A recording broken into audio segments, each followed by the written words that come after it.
Good morning বন্ধুরা, সবাই কেমন আছেন? আশা করি ভালো আছেন। আর আমি তো রোজকার মতো রান্না বান্না শুরু করে দিয়েছি। তো চলুন আজকে কী রান্না করছি, আমার প্রার্থনার সংসারের কি মেনু আজকে দেখাই চলুন।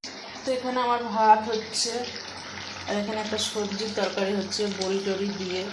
এখানে আছে পটল, কুমড়ো, মূলো, আলু আর এই বড়ি ভেজেছিলাম, সব কিছু দিয়ে একটা সবজি তরকারি হচ্ছে।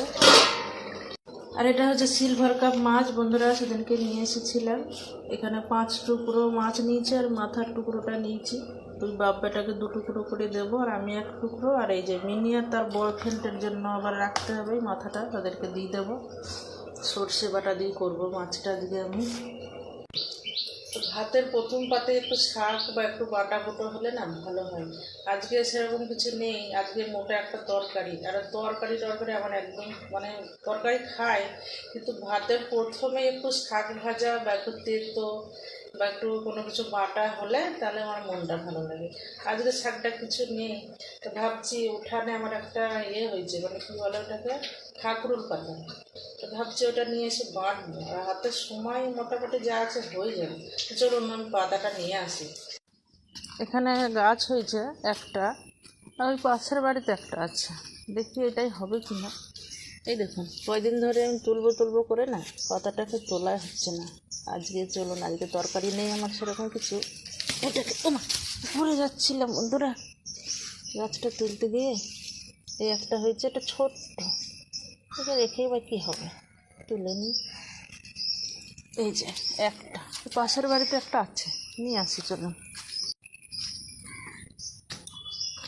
এদের বাড়িতে একটা হয়েছে, আমার বাড়িতে আর একটা আছে ছোট্ট।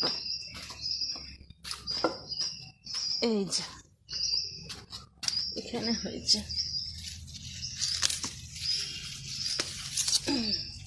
আচ্ছা,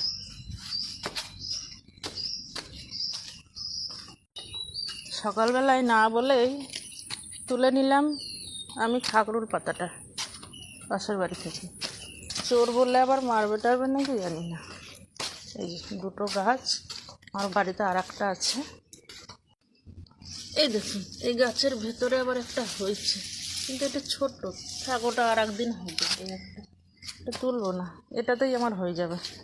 তো বন্ধুরা ভালোই হলো, খাগড়ুর পাতাটা বাটা হবে, আর এই মাছ আর এই সবজি তরকারি। তো চলুন রান্না বান্না করি, সবাই ভালো থাকবেন, টাটা। এই যে কর্তাকে বললাম কেটে দিতে আমার গাছটা। হ্যাঁ, ছোটো কাটো, অত ছোটো না, বড় কাটো, বাঁটবো তো।